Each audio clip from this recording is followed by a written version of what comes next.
You're looking at what used to be called an evolutionary trap or an evolutionary mismatch or an environmental mismatch, all of those kinds of things. So the answer is taking out an appendix has some pluses and has some minuses.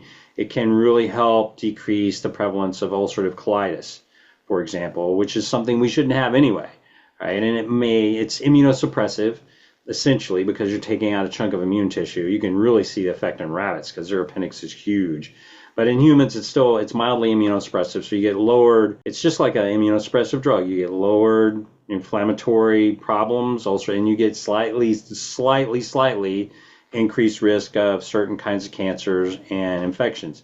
So, again, yeah, there's no clinical evidence that says you shouldn't get it taken out because you don't want that 50% chance of death. Right. So yeah, there's maybe some slight issues that can come from it today, but those issues probably would have been bigger 150, 250 years ago when we were having more severe diarrhea, cholera, and things like that. Yeah. So people ask me, we figured this thing out with the appendix. That was back in 2007, right? So people ask me, well, why not do the incisive experiment?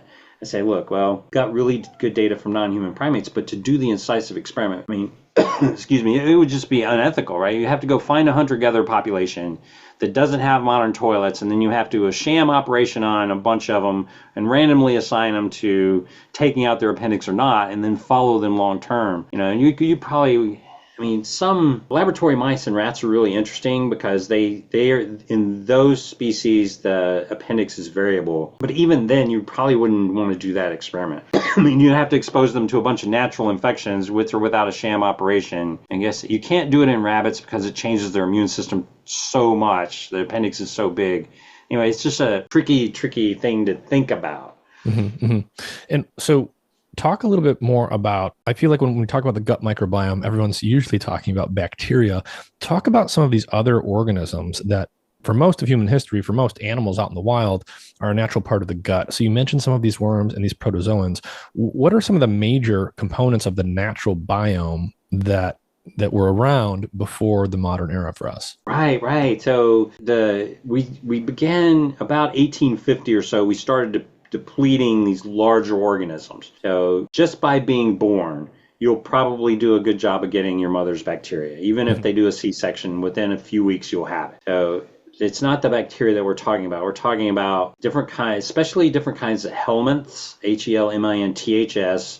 Helminths, and especially we're interested in the ones that live in the intestine.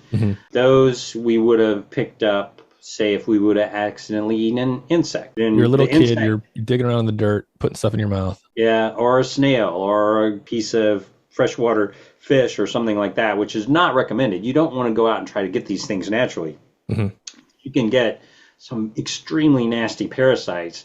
But, if you look there's the largest randomized controlled trial in human history is done in rural China. Human history so far is done in rural China with deworming people, and they just can't see any difference. But, moderate amounts of intestinal worms don't seem to have any deleterious effects at all. And we know from studies in the early 1970s, even 1968, that if you completely lose these things, then basically your immune system is not getting trained the way it should. Don't get me wrong, the microbiota do most of the training. Right? If you take away the microbiota, you almost have no immune system, and we do that in germ-free animals in the lab. So you mostly have your immune system, but it's just a little bit wacky. It's sort of like you built a car, but you didn't try to quite tune it